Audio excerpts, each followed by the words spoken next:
Alright, let's dive into something that's both shocking and deeply unsettling. Imagine this. You're walking down a quiet street in Chicago, lined with trees and businesses, and suddenly you catch a whiff of something off.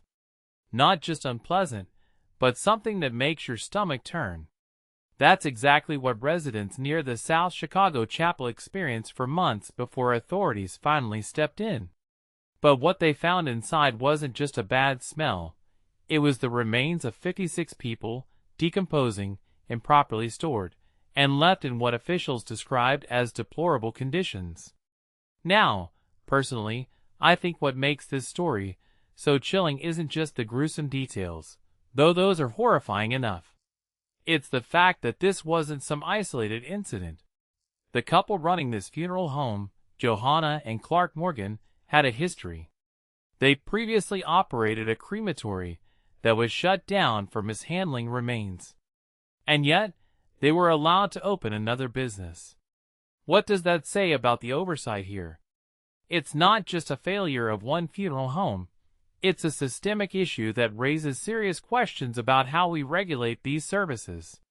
One thing that immediately stands out is the sheer disregard for human dignity. These aren't just bodies. They're someone's loved ones. Latasha Johnson, whose mother's funeral was held at the chapel just before the discovery, said she felt discombobulated and heartbroken. Her mother's body now needs an autopsy, and she'll have to identify the remains. If you take a step back and think about it, this isn't just a bureaucratic failure. It's a betrayal of trust. Families entrust funeral homes with their most vulnerable moments, and this is how they're repaid? What many people don't realize is that this isn't an anomaly. Over the past few years, we've seen similar cases pop up across the country: Colorado, Georgia, Indiana. It's a pattern, and it suggests a deeper issue in the funeral industry. Are these businesses cutting corners to save costs? Is there a lack of accountability? Or is it something more insidious? I can't help but wonder if the profit motive is overshadowing the ethical responsibility these places are supposed to uphold. A detail I find fascinating, and by fascinating, I mean deeply troubling, is the role of complaints. Residents have been reporting a stench for months. And yet, it took that long for authorities to act. This raises a deeper question. How many red flags do we need before we take action? Are we too quick to dismiss these kinds of complaints as nuisances rather than potential signs of something far worse? From my perspective, this story isn't just about one funeral home in Chicago. It's a wake-up call.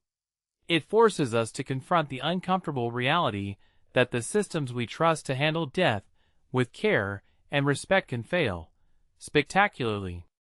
What this really suggests is that we need stricter regulations, better oversight, and a cultural shift in how we view these services. Death is inevitable, but the way we treat the deceased and their families shouldn't be left to chance. As I wrap this up, I'm left with a lingering thought. How many more stories like this are out there, waiting to be uncovered?